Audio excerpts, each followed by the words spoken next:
So இந்த cute குட்டியுடைய அம்மாவுக்கும் பாட்டிக்கும் என்ன பெரிய டவுட்னா, குழந்தையுடைய பின்பக்கம் மண்டை வந்து கொஞ்சம் ஃப்ளாட்டாக இருக்குது, இதுக்கு வந்து நாங்கள் மசாஜ் பண்ணி குளிப்பாட்டினா சரியாயிருமா அப்படின்றது.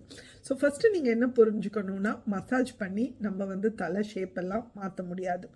பிறக்கும்போது வந்து குழந்தையுடைய தலை வந்து பல இண்டிவிஜுவல் போன்ஸ் இருக்கும், அந்த போன்ஸ் எல்லாம் கொஞ்சம் சேர்ந்துருக்கும் உங்களுக்கு வந்து. அதனால தான் வந்து குழந்தைக்கு வந்து ஒரு முன்குழி ஒரு பின்குழி எல்லாம் இருக்கும்.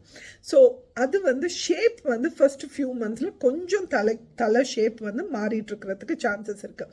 பட் ஃபர்ஸ்ட் ஃபியூ மந்த்ஸ் என்ன ஆனால் உங்கள் குழந்தை வந்து நீங்கள் படுக்க வச்சிங்கன்னா அப்படி ஃப்ளாட்டாக படுத்திருப்பாங்க. ஸோ அதனால் சில டைம் வந்து இந்த பின்பக்கம் வந்து கொஞ்சம் ஃப்ளாட்டாக இருக்கிறதுக்கு வாய்ப்பு இருக்குது.